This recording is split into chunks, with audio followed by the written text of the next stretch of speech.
Assalamualaikum warahmatullahi wabarakatuh. Anak-anak, kembali lagi di pembelajaran Bahasa Indonesia. Kali ini kita akan membahas tentang bab 3, yaitu teks eksposisi. Betul sekali. Pekan ini kita bahas ya tentang teks eksposisi, mulai dari pengertian, kemudian ciri, dan struktur teks eksposisinya. Akan dijelaskan satu persatu. Silahkan Bu Evi. Ya, terima kasih Bu. Yang pertama kita akan membahas tentang pengertian teks eksposisi ya. Teks eksposisi sendiri yaitu teks yang bertujuan menginformasikan sesuatu kepada pembaca atau pendengar Bu. Nah, di sini pendengar ya, sehingga pengetahuan pembacanya atau pendengarnya menjadi bertambah banyak atau bertambah luas, seperti itu. Betul sekali, itu ya pengertian dari teks eksposisi. Kita garis bawahi, berarti teks eksposisi di sini adalah berupa menginformasikan sesuatu ya Bu ya. Betul. Mirip dengan teks berita ya Bu ya. Iya, Tapi betul, perbedaannya kalau teks berita itu ada kejadiannya saat itu, ada tanggal dan waktunya. Betul sekali, betul. Sedangkan teks eksposisi waktunya tidak ditentukan Tidak gitu ditentukan, ya, bisa betul. tidak dibatasi waktunya, betul sekali.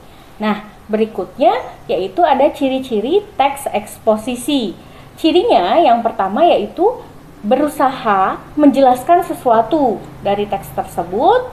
Dalam teks eksposisi, di sana di dalamnya itu berusaha untuk menjelaskan suatu informasi yang dibahas dalam teks tersebut.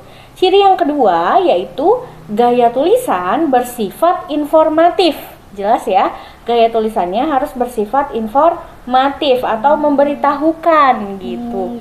Nah, yang ketiga yaitu adanya fakta dipakai sebagai alat untuk mengkonkretkan informasi. Maksudnya di sini adalah jadi dalam teks eksposisi ini harus berupa fakta ya Bu ya. Kejadiannya harus sesuai dengan apa yang terjadi di lapangan, tidak boleh dibuat-buat gitu.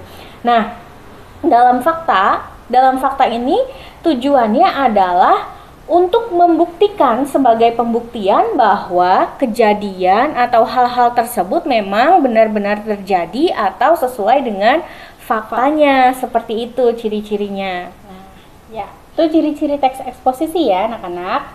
Lanjut.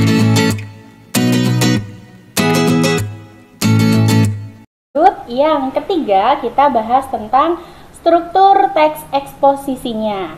Struktur teks eksposisi ini yang pertama itu ada tesis atau pandangan umum. Tesis ya disebut juga pandangan umum.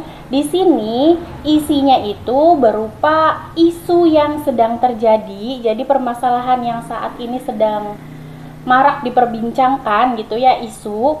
Terus ada permasalahan tadi sudah, dan pandangan penulisnya, begitu ya Bu gitu. ya. Berarti kalau misalnya berkaitan dengan isu yang sedang terjadi, salah satu contohnya bisa kita ambil, misalnya temanya adalah tentang yang sekarang lagi ini ya Bu ya, lagi marak. Contohnya adalah misalnya penyebaran kasus COVID-19 gitu ya misalnya. Nah, itu kita bisa angkat ya bisa untuk diangkat menjadi teks eksposisi. Dilanjutkan silakan Bu Evi. Terima kasih.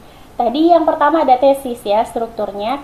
Yang kedua adalah argumen atau alasan. Nah, argumen atau alasan ini isinya itu berupa pendapat penulis ya, yang tentunya dibuktikan dengan data yang sudah dikumpulkan oleh penulis itu Bu.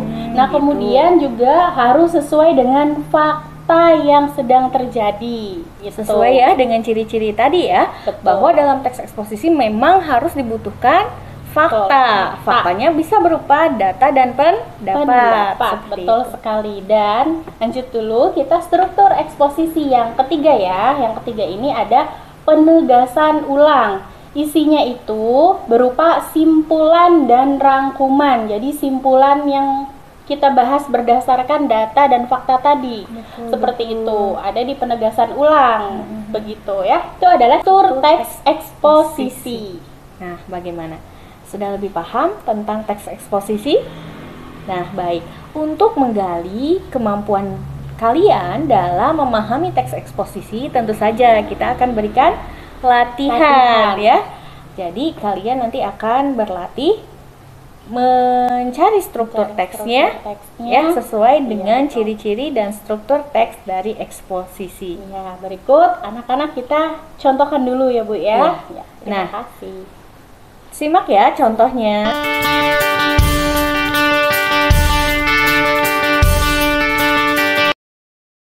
Baik anak-anak, sekarang kita coba contohkan ya struktur teks eksposisi. Silakan kalian buka buku paket kalian pada halaman 84 ya.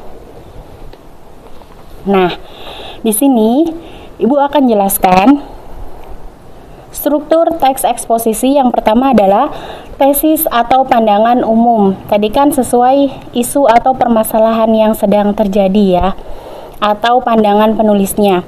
Di situ tesis ada pada paragraf pertama. Sudah dibuka semua? Ibu bacakan. Banyaknya berita palsu atau hoaks yang menyebar di dunia maya, terutama media sosial, membawa implikasi tersendiri bagi setiap kalangan.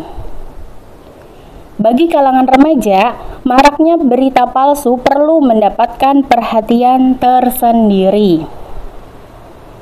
Hal tersebut karena berita palsu banyak ditebarkan di media sosial. Sedangkan pengguna media sosial banyak dari kalangan anak muda. Itu adalah isu yang terjadi ya. Nah, selanjutnya kita coba struktur teks eksposisi yang kedua adalah argumen atau alasan kan. Nah, argumen atau alasan ini berupa pendapat atau data atau fakta, isinya itu ya. Paragraf selanjutnya, berdasarkan data Asosiasi Penyelenggara Jasa Internet Indonesia atau APJII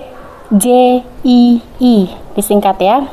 Tingkat pengguna internet Indonesia pada tahun 2016 mencapai 132 juta, sedangkan 100 juta diantaranya menggunakan telepon pintar atau smartphone. Nah, di situ datanya yang mana? Datanya adalah 132 juta itu ya, data atau faktanya seperti itu. Nah, itu adalah contoh dari argumen alasan. Terus paragraf sampai ke paragraf 3, 4, 5 kalian silakan baca, dipelajari. Nah, ke paragraf selanjutnya kita coba analisis penegasan ulangnya. Penegasan ulang kan simpulan atau rangkuman ya. Di paragraf terakhir pada halaman 86. Kedua dari terakhir 86 ya, di sini paling bawah. Sudah ketemu ya? Nah, di situ simpulannya adalah meski data-data memberi informasi menyedihkan tentang minimnya minat baca masyarakat, kita tetap harus memelihara optimisme, terlebih untuk generasi muda. Dari paragraf itu ya. Kemudian dilanjut ke paragraf yang terakhirnya, rangkumannya itu mendidik remaja agar melek media berarti membentengi mereka dari bahaya informasi menyesatkan dari media. Tadi kan tentang berita hoaks, terus datanya kan berdasarkan data yang ada ya, dan yang terakhir itu kan simpulannya atau rangkumannya, penegasan ulang. Nih, di saat yang bersamaan dalam konteks yang lebih luas, hal tersebut juga menjadi bagian penting dalam upaya membangun persatuan dan kesatuan bangsa di masa depan. Remaja sejak dini sudah dilatih untuk melek media, akan tumbuh menjadi orang-orang yang bijak dalam menggunakan media dan berkomunikasi, sehingga tidak gegabah menebar berita palsu yang bisa memantik pertikaian dan perpecahan dengan saudaranya sendiri. Itu adalah contoh menganalisis struktur teks eksposisi. Terima kasih. Baik anak-anak, Itu tadi adalah contoh dari mengidentifikasi struktur teks eksposisi, dimulai dari tesis, argumentasi, dan penegasan ulang. Ibu kira kalian sudah lebih paham ya ketika mendengarkan contoh yang disampaikan oleh Bu Evi tentang mengidentifikasi struktur teks eksposisi. Baik, pertemuan kali ini kita cukupkan sampai di sini. Selanjutnya akan kita bahas lebih dalam lagi tentang teks eksposisi di pertemuan berikutnya. Terima kasih, sampai jumpa. Assalamualaikum warahmatullahi wabarakatuh.